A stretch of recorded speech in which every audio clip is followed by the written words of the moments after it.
杀手。王林展现出了超凡的战斗技巧和冷静果断的应对能力。搂着李木婉的身躯，他身形在半空中一顿，巧妙地释放出储物袋内的蛟龙筋。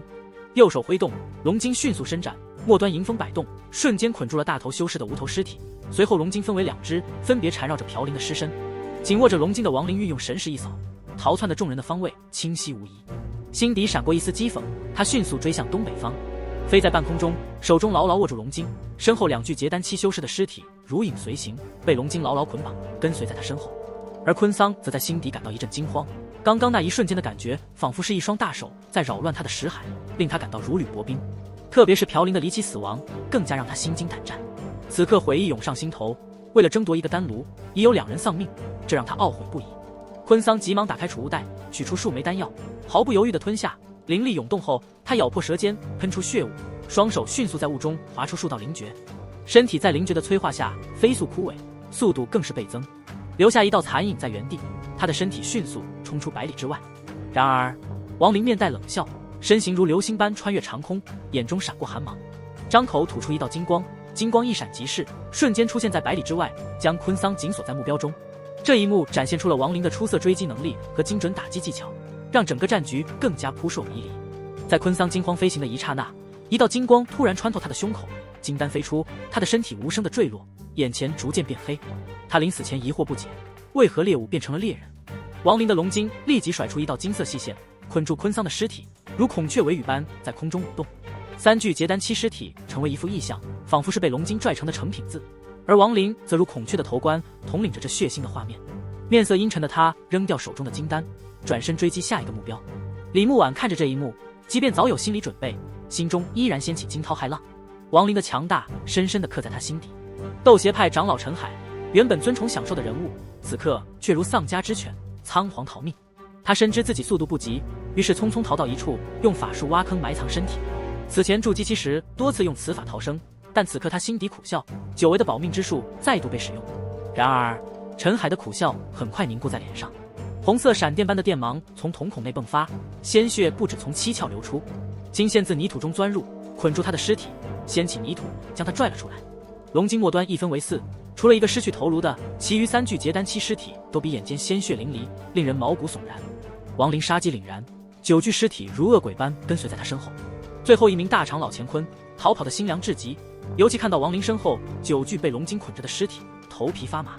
王林再次追逐，剩下的时间越发紧迫。短短的时间内，对方竟将所有结丹修士无情击毙，这样的修为究竟是何等强大？乾坤心中震撼，犹豫着是否对方已达元婴期，但他很快否定了这个想法。之前追逐王林的过程中，对方的修为早已一清二楚，只是个筑基后期大圆满的假丹修士。现在情势突变，令乾坤百思不得其解，这逆转来得如此之快，让他仿佛置身于白日梦中，只是这梦境却是个噩梦。王林紧追不舍，寒芒在眼中聚敛，注视着远去的乾坤。对方虽然结丹中期，速度远超寻常，但王林淡定自若，知道对方如此急速行进，不久之后灵力消耗必然巨大，到时便会慢下来。乾坤心一咬，果断改变方向，他想到了不远处的斗邪分部，那里有2位结丹修士坐镇，面临生死危机，他顾不得其他，只期望他们能够稍微阻拦对方，为自己争取时间。全力驱使灵力，乾坤疾驰向斗邪分部。武丁峰，一座高耸的巨山，曾是一大型门派，但1000年后已成废墟，被斗邪派夷为平地，只剩下分部。这天，分部的弟子正在各自修行，2位结丹长老木南与木北兄弟骤然睁开双眼，彼此交换一瞥，急忙冲出房间。空中，乾坤狼狈地飞来，还未到达，他高声命令：木南、木北，我命你们协同武丁峰所有弟子，速速阻拦追击我的敌人，绝不允许他踏出武丁峰的半步。若能成功，奖赏上品0-10万块。说罢，他匆匆而过，仓皇逃离。木南、木北2人刚一露面，便听到乾坤的声音，他们面色微变，意识到能让大长老逃命的敌人，绝非他们能够抵挡的存在。就在此时，他们的目光所及之处，王林现身了。2人本就猜测是何方神圣，能让大长老如此狼狈，但当看到王林身后甩动的9具尸体时，心神不由得震颤。木南、木北2人一瞬间变色，木南失声惊呼：总部的9个长老！这……木北深吸口气，心中充满寒意，拉了下木南，恭敬地站在一旁高声说：晚辈木北参见前辈。木南颤抖着唯唯诺诺：晚辈木南参见前辈。王林冷眼扫视2人，速度不减，从半空一冲而过。2人目送王林远去，心跳加速，后背汗水涌出。乾坤急速飞行，灵力有些跟不上，他服下灵丹，却也耽搁了些时间，使得亡灵与他的距离更近。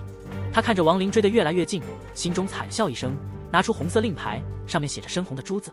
这万魔百日诛杀令是修魔海内最为有名的令牌之一，通行已久，手艺已绝技，得道者无不珍视。乾坤意外得到此令，一直将其作为最大的杀手锏深藏心底。此令开启需付出结丹期以上修士的生命为代价，杀被通缉者可获得祭献者全身修为，炼成修丹，服用后神通大增。乾坤拿出令牌，停住身子，静静等待亡灵追近。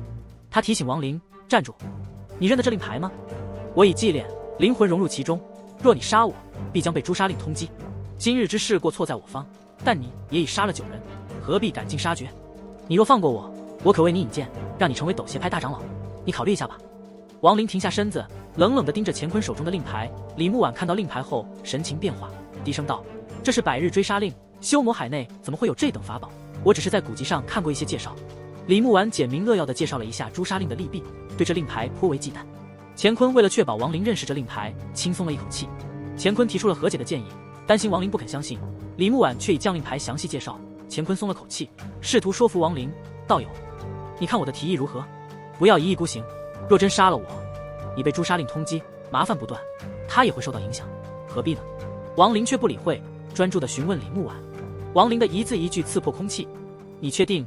若能挨过100日，便可获得对方的全身修为。”李木婉点了点头。乾坤暗自紧张，正要后退，亡灵目中闪过寒光，口中喝断：“死！”乾坤惨哼，口鼻喷血，眼耳更是鲜血涌出，神识瞬间崩溃，倒地身亡。他手中的令牌无声无息碎裂，一道红光飞出，在半空中形成一个巨大的珠字，颜色鲜红，犹如从血池中升起。亡灵面无表情，龙筋分支捆住乾坤的尸体，然后与李木婉迅速离去，转眼间回到武丁峰。大大的珠字悬浮在亡灵头顶，刺目异常。木南、木北两人呆呆地注视着头顶的巨大红色珠字，一时之间贪念萌生，但很快被恭敬取而代之。二人屈膝站在武丁峰上，仿佛感受到了一股寒蝉的战力。亡灵的目光扫过，平淡地问道：“斗邪派总部有元婴期修士吗？”木南急忙回答：“没有，南斗城100万里内一个元婴期都没有，前辈一般在内海出没。”木北补充：“斗邪派掌教大人结丹中期，已达到巅峰，随时可突破后期。”亡灵冷笑问：“你们带路去斗邪派总部？”木南、木北连忙乘势，颤抖着带路。亡灵注视着珠字，心底冷笑，嘱咐二人快去。一路上风雷阵阵，下方的修士抬头惊讶，看到亡灵身后的10具尸体，个个倒吸一口冷气。木南、木北心底默默祈祷，能吸引更多的人，希望亡灵能被困扰。在亡灵经过的地方，修士们纷纷传音预检，将这惊人一幕传递给同门好友，震惊传开。谁也没想到，竟有人如此嚣张，将尸体公然展示，仿佛在向整个修魔海传递着某种无法言说的威胁。万魔百日诛杀令的消息在修魔海内迅速传开，成为一道无法忽视的风暴。无论是筑基期还是结丹期，对于能够杀死开启令牌者的奖励都感到蠢蠢欲动。这无疑是一个天大的诱惑，尤其是对于结丹期修士，一旦成功，将意味着一个境界的飞跃。在这个消息传播的同时，亡灵飞行在空中，体内原本的丹胚已经转化成金丹，释放出强大的灵力。结丹的修为让他心中充满了力量，他远眺修魔内海，目光穿越大陆，直接投向赵国境内。一抹含笑浮现在他嘴角，心中暗自宣示将来的必战之时。而木南则暗自祈祷着，心中忧虑着为什么还没有人来杀掉亡灵。他对亡灵的表情和笑容感到不寒而栗，内心一直在恳求着有人能够及时制止这位行走的死神。突然间，迷雾中现出一位气焰滔天的人物，黑发、黑眼、黑衣、黑剑，全身上下散发着森然的黑芒。虽然气势凌厉，但他的年龄却中旬左右，腹部高高鼓起，脸呈圆形，嘴角挂着微笑。他的形象与气势形成鲜明对比，给人一种不符合期待的感觉。修魔海内，一个肥胖中年黑衣胖子突然现身，身上的霸气荡然无存，反而透着一股滑稽的味道。然而木南、木北二人见到他后，脸色虽变，但随即露出一丝喜色。这中年黑衣胖子对着亡灵头顶的珠字大笑，称赞万魔百日诛杀令，展现出对此事的极大兴奋。他自称黑衣魔君上官墨，对亡灵发出警告，给了亡灵半炷香的时间处理后事，嘲讽着结丹初期的亡灵。李木婉掩口失笑，而木南对上官墨表现出一丝激动，因为这位散修魔君的实力着实不凡，修为可与斗邪派掌教相媲美，达到结丹中期巅峰。然而亡灵对上官墨的嘲讽不以为然，直接点出找死二字，令上官墨心头一紧。亡灵出手迅猛，一指之间，黑衣魔君的护身法宝应声而碎，惊恐的上官墨被击退。王林的眼中闪过一丝惊讶，他捞起上官墨的玉符，发现里面隐藏了死咒术，可抵挡一次元婴修士的全力一击。上官墨也在此刻明白自己的不妙，连忙跪地祈求饶命，生怕再受到致命的打击。这一幕让周围的修士无不震惊，王林的强大实力再次展现在众人眼前。木南目睹眼前的一幕，内心充满了惊惧，对王林更是忌惮至极。他不敢再有刚才的那些贪念，低头不敢直视王林，心头的畏惧之情油然而生。而站在他身边的木北也紧张地低下了头，掩饰着目中的骇容。上官墨见王林表情冷漠如冰，立刻心头一颤，慌乱中主动表示愿意拜王林为师。他连忙看向李木婉，请求他劝说王林收下他为徒。李木婉面带微红，瞥了一眼王林，见他冷漠无情，心中叹息一声，默默低头不发一言。王林冷冽的目光锁定在上官墨身上，极尽神识涌动，双眼中闪烁着红色的电光。上官墨观察着王林的反应，心中越发焦急。他明白王林不同寻常，有着不逊于元婴期的强大攻击力，再加上那神秘的死咒术，令他心头惶恐。在惊惶中，上官墨紧急一点眉心，金黄色的魂血自额头飘出。一旦现出魂血，修为必然大损。此刻上官墨体内的灵力波动剧烈，修为有着明显的跌落迹象。这种魂血的现出，对修士而言是一种绝望的选择，尤其对于修为越高者来说，代价越为巨大。金黄色的魂血从上官墨的眉心飘出，散发着柔和的光芒。王林神色如常，轻松地将魂血照入手中。他略作检查后，毫不犹豫地吞入口中，魂血进入识海，被极尽神识包裹。此刻，王林只需一个念头，上官墨即刻命丧黄泉。然而，魂血作为一种限制手段，虽然直接有效，却也有着巨大的风险。修士的识海虽然看似坚固，实际上却脆弱不堪。过量的魂血可能导致识海混乱，带来不可预测的后果。相比之下，有上千种禁制可以达到相同的效果，因此大部分修士并不偏好魂血。另一个限制因素是，魂血必须是修士自愿奉献，外力难以逼迫。上官墨被逼无奈，他明白王林不会轻易放过自己，为保性命，只得主动献出魂血。这一切让他感到无奈，但看到王林收下魂血后，心中的慌乱稍稍缓解。王林冷漠地扫了上官墨一眼，转身对木南冷冷说道：“继续带路。”从沙斗邪派长老开始，他已经决定此事绝不会善了。王林早已不是当初那个淳朴的山村少年，他心性和行事方式都变得老练，决心彻底摧毁斗邪派，不留后患。为了彻底摧毁斗邪派，王林带领着李木婉、木南、木北和上官墨继续前行。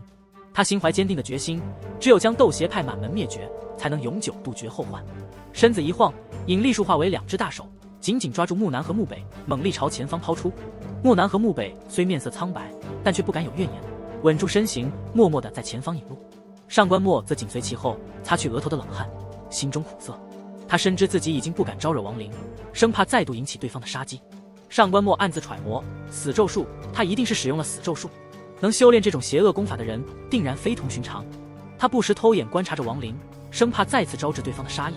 李木婉心中涌起一种难以言喻的感觉，抬头看着王林，他竟然没想到对方真的修炼到结丹期。在一路之上，王林的表现似乎证明了他当初在出动时所说的话：元婴期以下无敌手。回想在修魔海的这几年，李木婉感觉仿佛置身于梦幻之中，与以前截然不同的生活让他感受到了巨大的差异。过去他是门派的宠儿，得到长辈的宠爱，几乎没有遇到过什么危险。然而与王林结伴行后，他的生活彻底改变。现在的他身临险境，感受到了前所未有的压力。曾经的宠儿变成了眼前这位神秘而强大的修士的同伴。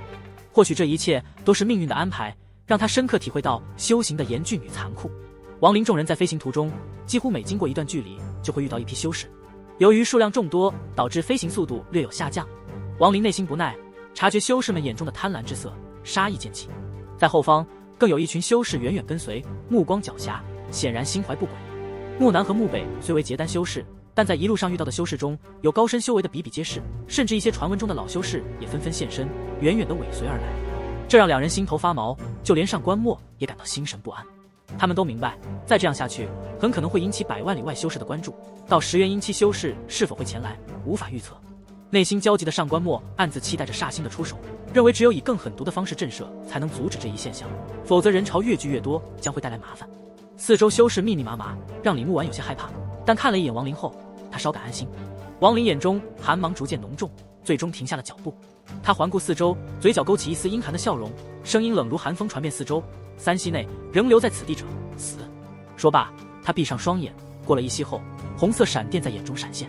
与此同时，他放开了李木婉的手腕，转而抱住她的腰，未等感受到柔软，身体已如雷鸣般向后冲去。